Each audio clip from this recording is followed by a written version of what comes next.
அன்பார்ந்த மாணவ செல்வங்களுக்கு எஸ்எம்சி மேட் சார்பாக வணக்கத்தை தெரிவித்துக் கொள்கின்றேன்.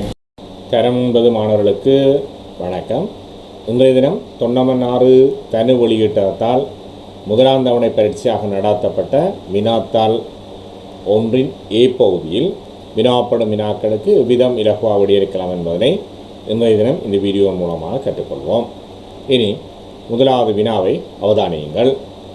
முதலாவது வினா, 4n-2 பொதுறுப்பாக உடைய எண்கோளத்தின் முதல் 2 உறுப்புகளை எழுதுக. என்ன சொல்லியிருக்கண்டா, ஒரு எண்கோளத்தின பொதுறுப்பு தந்திருக்கு பிள்ளைகள். அந்த பொதுறுப்பை கொண்ட எண்கோளத்தின முதல் 2 உறுப்புன்னு கேட்டிருக்கு. அப்போ நாங்கள் முதலாம் உறுப்புன்னு சொன்னால் இன்னுக்கு பதிலாக என்ன செய்ய போகிறோம்? 1 பிரிதிடுவோம். 2ஆம் உறுப்புன்னா 2 பிரிதிடுவோம். அப்போ முதலாம் உறுப்பை காணுவோம். என்ன செய்ய போறீர்கள்? T1 டேர்ம்ஸ் என்று சொல்கிற உறுப்பை அப்போ நான் முதலாம் உறுப்பை T1 என்று எழுதுகிறேன். சமன் 4 தர எண்ணுக்கு பதிலாக 1 பிரிதிடுவோம். அப்போ 4 தர 1 சக 2. 4ஆல் 1 பிரிக்கிறீங்கன்னா 4, 4ஓட 2 கூட்டினீங்கன்னா 6. ஆகவே இந்த 4n-2 என்ற பொதுறுப்பை கொண்ட எண்கோளத்தின முதலாம் உறுப்பு என்ன உள்ளே 6ஆக இருக்கும். இனி 2ஆம் உறுப்புண்டா T2 சமன் 4 தர எண்ணுக்கு பதிலாக 2 பிரிதிடுவோம். சக 2, 4 2ஆல் பிரிக்கிறீங்கன்னா 8, 8ஓட 2 கூட்டினீங்கன்னா 10. ஆகவே இந்த எண்கோளத்தின் முதல் 2 உறுப்புகளும் என்னவாக இருக்கும் பிள்ளைகள்? 6, 10. 2 உறுப்பு தான் கேட்டது. அவை முதல் உறுப்பு 6, அடுத்த உறுப்பு என்ன 10ஆக இருக்கும். சரியோ? ரைட். இனி இரண்டாவது வினா, உருவில் உள்ள தகவல்களுக்கு அமைய எக்ஸை காண்க. இந்த பாருங்க, ஒரு நேர்கோடு ஒன்று தரப்பட்டிருக்கு. இதில் 80 வாகை எக்ஸ் 40 வாகை என்று வந்திருக்கு. எங்களுக்கு தெரியும் நேர்கோட்டில் அடுத்துள்ள கோணங்களின் கூட்டுத்தொகை 180 வாகைன்னு தெரியும். அப்போ நாங்கள் என்ன செய்ய போகிறோம் என்றால், இந்த 80ஓட 40 கூட்டினீங்கன்னா பிள்ளை 120, 120ஓட எக்ஸை கூட்டினோம்னா 180க்கு சமம். இனி நாங்கள் 2 பக்கம் 120 கலைக்கோணம், நேர்கோட்டில் அடுத்துள்ள கோணங்களோட கூட்டுத்தொகை இருக்கிற 180 வாகை. இனி எக்ஸை காணணும்னா 2 பக்கம் 120 கழிக்கப்புறம் கழித்தோம்னா பிள்ளைகள் எக்ஸ் சமன் 180 சய 120. இப்போ 180லேருந்து 120 கழிச்சிங்கன்னா 60 வாகையாக இருக்கும். அப்போ இந்த உருவில் உள்ள தரவுகளை கொண்டு எக்ஸின பெருமான உடவுலையே 60 வாகை. சரியா? ரைட். மூன்றாவது வினா, இசை நிகழ்ச்சிகளில் பாடல்களை பாடும்போது மொத்த பாடல்களில் 5/3 பங்கு உள்நாட்டு பாடல்களாக இருக்க வேண்டும் என்பது சட்டமாகும். 40 பாடல்கள் பாடப்பட்ட இசை நிகழ்ச்சியில் எத்தனை பாடல்கள் உள்நாட்டு பாடல்களாக இருக்கும்? என்ன சொல்லியிருக்கேன்னா, நாங்கள் பாடலுக்குரிய போட்டி ஒன்றில் பங்கு பெற்றிருக்க, அதில் 5/3 பங்கான பாடல் இலங்கைக்குரிய பாட்டாக இருக்கணும். இதில் மொத்தமாக பாடப்பட்ட பாடல்கள் 40. அப்போ 40 பாடல்கள்னு சொன்னால் அதுக்குள்ள 5ஆக பிரித்து 3 பங்கு. அப்போ 40 5ஆல் பிரிச்சிங்கன்னா 8, 8ஆல் 3 பிரிக்கிறீங்கன்னா 24. ஆகவே 40 பாடல்கள் பாடைக்க அதுக்குள்ள இருக்கிற உள்நாட்டு பாடல் எவ்வளோ இருக்கும்னு சொன்னால் 24 பாடலாக இருக்கும். இப்போ 40 தர 5/3, 5ஆல் நாங்கள் 40 வகுத்தவன் 8, 8ஆல் 3 பிரிக்கிறீங்கன்னா 24. ஆகவே உள்நாட்டு பாடல்கள் எத்தனையாக இருக்க போது 24ஆக இருக்கும். சரிதானே? நான்காவது வினா, ஒரு தேங்காய் ரூபாய் 50 வீதம் 150 தேங்காய்களை வாங்கிய வியாபாரி 60 ரூபா வீதம் விற்பனை செய்கிறார். அவருக்கு கிடைக்கும் லாப சதவீதத்தை காண்கன்னு சொல்லியிருக்கு. இப்போ என்ன சொல்லியிருக்கிறோம்னா, 50 ரூபாய்க்கு ஒரு தேங்காய் வாங்கி 60 ரூபாய்க்கு விற்கிறார். ஆகவே ஒரு தேங்காய் வாங்கி விற்கிறதால கிடைக்கிற லாபம் 10 ரூபா. அப்போ நாங்கள் என்ன செய்கிறோம்டா, கொள்விலையின் மேல் லாபம் தர 100 என்று எழுதினால் நாங்கள் லாப சதவீதத்தை காணலாம். அப்போ என்ன செய்ய போகிறீங்க என்றால், முதல் லாபத்தை காணுவோம். 60 ரூபாய்க்கு விற்கிறார், 50 ரூபாய்க்கு வாங்கியிருக்கிறார். விற்ற விலைக்கு கொள்விலைக்கு கொண்டில் உள்ள வித்தியாசம் 10 ரூபா. 10 ரூபா என்ன லாபமாக இருக்கும். ஆகவே நாங்கள் லாப சதவீதங்களுக்கு கேட்டிருக்கு. அப்போ கொள்விலையின் மேல் லாபம், அதாவது கொள்விலை 50 ரூபா தேங்காயை வாங்கியிருக்கிறார், 60 ரூபா விற்கிறார். ஆகவே அது கிடைத்த லாபம் 10 ரூபா தர 100 வீதம். நீ 50ஆல் 100 வகுத்தீங்கன்னா பிள்ளைகள் 2, 2ஆல் 10 பெருக்கிங்கன்னா 20. ஆகவே 20% இருக்கும். அதாவது 50 ரூபாய்க்கு வாங்கி 60 ரூபாய்க்கு ஒரு பொருளை விற்பனை செய்தால் அதற்கு கிடைக்கிற லாப சதவீதம் எவ்வளோ?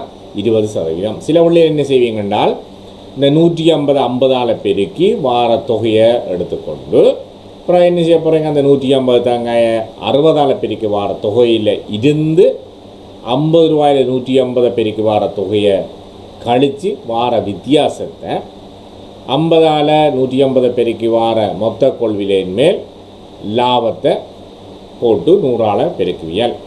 சரியும். அப்போ அதை விட இது இலகுவாக இருக்கும். 5வது வினா, அருகிலுள்ள படி தகட்டை பயன்படுத்தி கனவுரு வடிவ பாத்திரம் ஒன்று தயாரிக்கப்பட்டால், இதில் ஒரு கனவுருன்ற வலையமைப்பு ஒன்று தரப்பட்டிருக்கு பிள்ளைகள். இந்த வலையை கொண்டு, அதாவது இதில் என்னென்னு சொன்னால் வடிவ பாத்திரம் என்று சொல்லியிருக்கு. அருகிலுள்ள படித்தகட்டை பயன்படுத்தி கனவுரு வடிவ பாத்திரம் ஒன்று தயாரிக்கப்பட்டால் அதன் கொள்ளளவை காண்க. அப்போ கனவுரு வடிவத்தின வலையமைப்பு தரப்பட்டிருக்கு. இந்த தகட்டை கொண்டு ஒரு கனவுரு வடிவ பாத்திரம் தயாரிக்கணுமாம். அதிൻ്റെ கொள்ளளவு கேட்டிருக்கு. இதில் பாருங்க பிள்ளை, நீளம் 20 சென்டிமீட்டர், அகலம் 10 சென்டிமீட்டர், உயரம் 5 சென்டிமீட்டராக இருக்குது. அப்போ கனலை வண்டா என்ன செய்ய போகிறோம்? நீளம், அகலம், உயரம், அதில் வெட்டு முகப்பரப்பு தர நீளம்.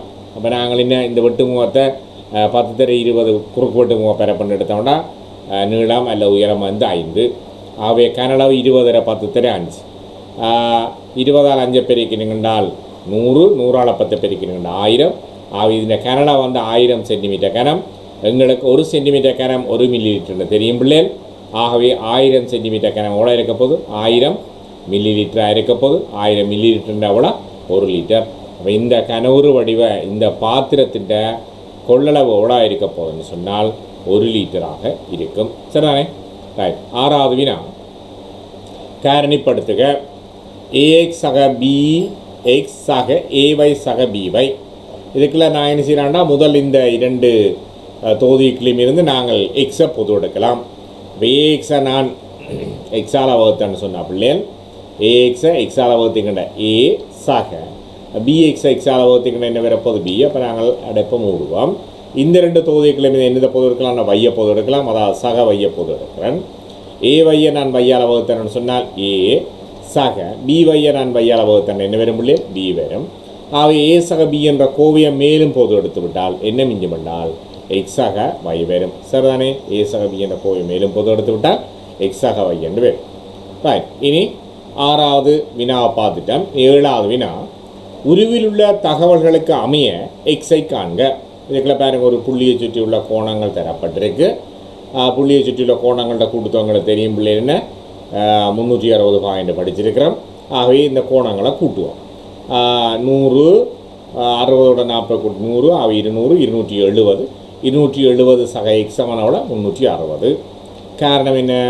ஒரு புள்ளியை சுற்றியுள்ள கோணங்களின் கூட்டுத்தொகை 360 வகை. அப்போ 6 4 10 100, 170, 100, 270 சக எக்ஸ் சமன் 360 வகை. இனி 2 பக்கம் நாங்கள் 270 கழிக்கணும் இல்லையா? 270 கழிச்சிக்கின்ற அவ்வளோ வேற போது 90ஆக இருக்கும். எக்ஸ் சமன் அவ்வளோ 90 வகை. அந்த உருவில் உள்ள தகவல்களை கொண்டு நாங்கள் என்ன செய்திருக்கிறோம்? எக்ஸின் பெருமனை 92 கண்டிருக்கிறோம். சரிதானே? ரைட். 8வது வினா, 72ஐ துவித எண்ணாக தருக. 72 துவித எண்ணாக தரணும்னா என்ன செய்யணும்னா, துவி எண்ணா 2, அவை அடி 2ஐ கொண்ட எண்ணாக கொடுக்கணும். அப்போ நாங்கள் 72 என்ன செய்யணும்னா நாங்கள் 2ஆல் வகுக்கணும் இல்லையா? அப்போ 72 2ஆல் வகுத்திங்கண்டால் எத்தனை முறை? 36. மீதி இல்லை, ஆவே 0. இனி 36 2ஆல் வகுக்கணும் இல்லையா? 36 2ஆல் வகுத்திங்கண்டால் 18 முறை, மீதி இல்லை, மீதி 0. இனி இந்த 18 2ஆல் வகுக்கணும். 18 2ஆல் வகுத்திங்கண்டா அவ்வளோ 9, மீதி இல்லை, ஆவே 0. இனி 9 2ஆல் வகுத்திங்கண்டா பிள்ளைகள் 4 முறை, மீதி 1. இனி 4 2ஆல் வகுத்திங்கண்டால் 2 முறை, மீதி 0. இனி 2 2ஆல் வகுத்திங்கண்டால் 2க்குள்ள 2 1 முறை, மீதி 0. இப்போ நாங்கள் என்ன செய்வோம்னா இனி இந்த ஒழுங்கில் எழுதி கொண்டு போகணும். 1 0 0 1 0 0 அடி 2ன்னு எழுதுவோம். செய்யும். அப்போ 72ஐ நாங்கள் துய்தண்ணா மாற்றினோம்னா எவ்வளோ வேற போகுது பிள்ளைகள்? 1 0. அதாவது இங்கிருந்து எழுதி கொண்டு போகணும். இப்படி எழுதி கொண்டு போகணும் பிள்ளைகள். 1 0 0 1 0 0 0 அடி 2ன்னு எழுதியிருக்கோம். சரிதானே? ரைட். இனி 9வது வினா, தரப்பட்டுள்ள எண்கோணங்கள் ஒவ்வொன்றினதும் பொது வித்தியாசத்தை காண்க. இதில் பாருங்க 27 24 21 18 சொல்லி மறை 3ஆல் குறைஞ்சிட்டு போகும். அப்போ நாங்கள் கழித்து பார்ப்போம். பின்னுள்ள உறுப்பிலிருந்து முன்னுள்ள உறுப்பை கழிக்கணும். இப்போ முதலாவது எண்கோணத்தை பார்ப்போம் பிள்ளைகள். இந்த 2 உறுப்புகளிலான வித்தியாசத்தை நான் டிஎன் எடுக்கிறேன். 24லேருந்து 27 கழிக்கணும். அப்போ சிறிய எண்ணிலேருந்து பெரிய எண்ணை கழிச்சோம்னா அங்கே வேறுங்க என்ன இந்த பெரிய எண்ணு போடுவோம். போட்டு என்ன செய்ய போகிறோம்? 27க்கும் 24க்கும் உள்ள வித்தியாசம் 3, ஆவே மறை 3. 24லேருந்து 27 கழிச்சா என்ன வரப்போது? மறை 3. இனி இந்த 2 உறுப்புகளில் வித்தியாசத்தை பார்ப்போம். அதை நான் D1 என்று குறிக்கிறேன்.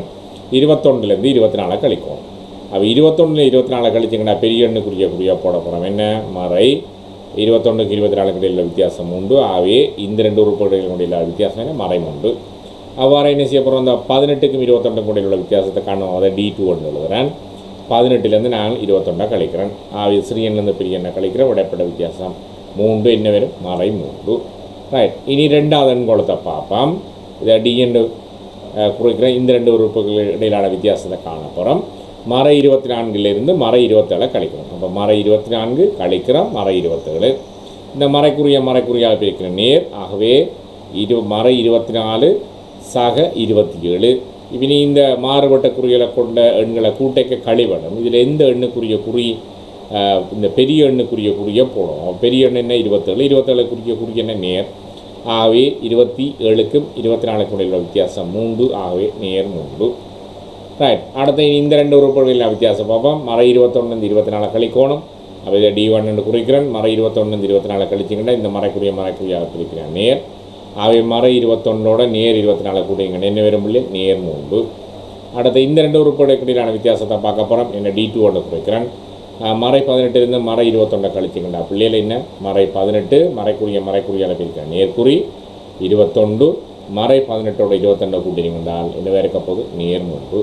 ஆகவே முதலாவது எண்கோளத்தின் பொது வித்தியாசம் வந்து என்னவாக இருக்கும் பிள்ளைகள் மறை 3. பொது வித்தியாசத்தை நாங்கள் டிஎன்னு சொல்லுவோம் மறை 3. ரெண்டாவது எண்கோளத்தின் பொது உறுப்பு ரெண்டாவது எண்கோளத்தின் பொது வித்தியாசம் என்ன பிள்ளைகள் 3. ஆகவே டி சமம் 3 தான் எழுதுவோம். சரி ரைட். இனி 10வது வினா பெருமானம் காண்க. 1 1 0 1 அடி 2 சக 1 1 0 அடி 2 என்ன செய்யட்டாம் துவித எண் தொகுதியை கூட்டட்டாம். அப்போ நாங்கள் கூட்டுவோம். என்ன செய்ய போகிறோம் 1 1 0 1 அடி 2ஓட 1 1 0 அடி 2 கூட்டுறோம். 0ோட 1 கூட்டினீங்கன்றால் என்ன வரும் பிள்ளையே 1. இனி இந்த 1ஓட 0ோட 1 கூட்டினா திரும்பவும் 1. 1ஓட 1 கூட்டிங்க 2. நாங்கள் இந்த 2 இலக்கத்தை பயன்படுத்துகிறீங்கள. அப்போ 2 2ஆல் வகுத்தீங்கன்றால் என்னவா இருக்குது மீதி 0 இருக்குமா. மீதி 0 எழுதி போட்டு ஒரு மிச்சம். இந்த 1ஓட 1 கூட்டினீங்கன்னா 2 முறை. அவை 2 0 எழுதி மீதி 1. சரி. அப்போ 1 1 0 1 அடி 2ஓட 1 1 0 அடி 2 கூட்டினீங்கன்னால் 1 0 0 1 1 அடி 2ஆக இருக்கும். சரிதானே. ரைட். இனி 11வது வினா சுருக்குக 3ல் 1 சக 3ல் 1 இன் 3ல் 1. அப்போ நாங்கள் முதல் இன் செய்யணும். அப்போ நாங்கள் என்ன செய்ய போகிறோம்னு சொன்னால் 3ல் 1 சக இன்னெண்டா தேர 3ல் 1. இனி 3ல் 1 அப்படி எழுதுவோம். சக தொகுதியில் 1ஆல் 1 பிரிக்கணுங்கன்றால் 1, பகுதியில் 3ஆல் 3 பிரிக்கணும் 9. ஆகவே 3ல் 1 சக 9ல் 1. இப்போ 3ல் 1க்கு சமூக பின்னம் இந்த 9 பகுதி என் பெறக்கூடிய மேல் எழுதுனோம்னா கீழே மேலே நாங்கள் 3ஆல் பெருக்குவோம். பெருக்கினீங்கன்னா பிள்ளை என்ன வரும் 9ல் 3 வரும் சக 9ல் 1. இனி பகுதி எண்கள் சமனாயிருக்கு. ஆகவே என்ன செய்ய போகிறோம் ஒரு 9 போட்டுட்டு இந்த 3ஓட 1 கூட்டிங்க 4. ஆகவே 9ல் 4 இருக்கும். சரிதானே. ரைட். இனி 12வது வினா வகுப்பொன்றில் உள்ள 40 மாணவர்களில் 20% சித்திரத்தை கற்கின்றனர். சித்திரம் கற்கும் மாணவர்களின் எண்ணிக்கையை காணுங்க. 40 மாணவர்கள் 20% மாணவர்கள் என்னென்னா சித்திர பாடத்தை கற்கணும். சித்திரம் கற்கும் மாணவர்கள் எண்ணிக்கை கேட்டிருக்கு பிள்ளைகள். அப்போ ஒரு பிரச்சனை இல்லை. என்ன செய்ய போகிறோம் 40 போடுவோம். தேர 20% 100க்கு 20. அப்போ 100ல் 20. மேலே எங்களையும் இருக்கிற பூச்சியத்தை விட்டுவோம் பிள்ளைகள். இந்த பூச்சியத்தால் இந்த பூச்சியத்தை விட்டுவோம். இனி என்ன செய்ய போகிறோம் தொகுதியில் பாருங்கள் 4 தர 2 இருக்குது. அப்போ 4 2ஆல் வரைக்கும் 8. அவை என்னவாக இருக்க போது சித்திரம் கற்கும் மாணவர்கள் எண்ணிக்கை 8 பேராக இருக்கும். சரி. சித்திரம் கற்கும் மாணவர்கள் எண்ணிக்கை என்ன 8 பேர். ரைட். இனி 13வது வினா விரித்து எழுதுக. அதாவது 5 x என்ற கோவையை x/4 என்ற கோவையால் பெருக்கணும். அப்போ முதல் நாங்கள் என்ன செய்ய போகிறோம்னா இந்த x/4 என்ற கோவையை 5ஆல் பெருக்குவோம். திரும்ப என்ன செய்ய போகிறோம் x ஆலயம் இந்த x/4 என்ற கோவையை பெருக்குவோம்.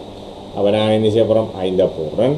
இந்த x/4 என்ற கோவையை அடைப்புக்குள் எழுதுகிறேன். இனி x திரும்பவும் என்ன செய்ய போகிறோம் x/4 தான் பெருக்க போகிறோம். அதனால் அடைப்புக்குள் எழுதுறோம். 7 போடுவோம் பிள்ளைகள். 5ஆல் x பிரிக்கணும்டா 5x. இனி இந்த நேர்குறியால் மறைக்குறியை பிரிக்கணுங்கண்ணா மறை 5ஆல் 4 பிரிக்கணுங்கண்ணா 20. மறைக்குறியால் நேர்குறியை பிரிக்கணுங்க மறை எக்ஸால் எக்ஸை பிரிக்க எக்ஸ் வர்க்கம். மறைக்குறியால் நேர்குறியை பிரிக்கணுங்க மறை எக்ஸால் எக்ஸை பிரிக்க எக்ஸ் வர்க்கம். மறைக்குறியால் பிரிக்கணுங்கண்ணா நேர் எக்ஸால் 4 பெருக்க 4x. இனி சமனாக போடுவோம். இந்த 5xோட 4xை கூட்டினீங்கன்னா 9x. எனவே வரப்போது மறை 20 மறை எக்ஸ் வர்க்கம். இதை நாங்கள் வெக்க ஒரு முன்னுக்கு எழுதணும்னா கொண்டு எழுதலாம், இல்லை இப்படியே விடலாம் பிள்ளைகள். அப்போ நாங்கள் அதை எழுதி காட்டுவோம்.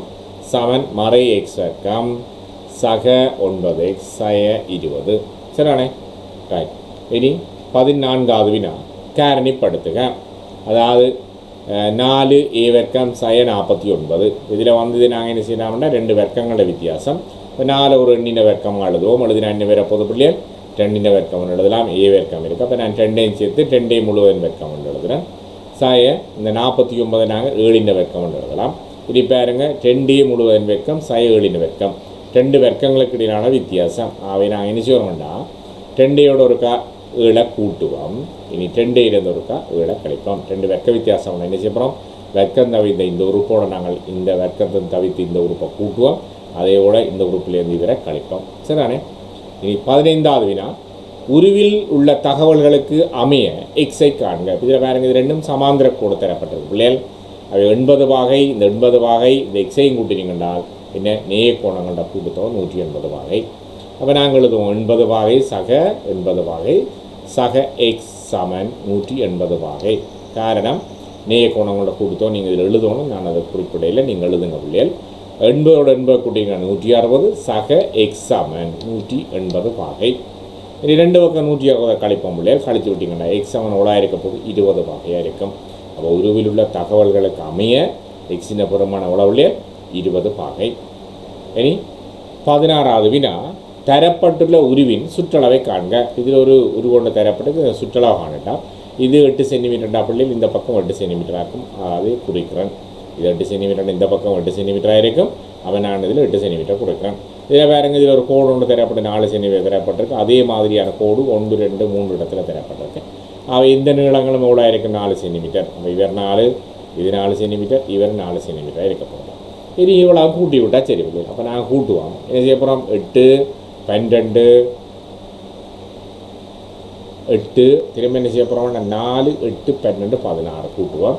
கூட்டுனீங்கன்னா 12 மட்டும் 20 20 16 36 36 மட்டும் 44. ஆகவே இந்த உருவின் சுற்றளவு பிள்ளைகள் 44 சென்டிமீட்டர். இந்த உருவின் சுற்றளவில் 44 சென்டிமீட்டர். பாருங்க 12 8 20 20 மட்டும் 28 4 32 36 40 44 சென்டிமீட்டராக இருக்கும். சரிதானே, ரைட்.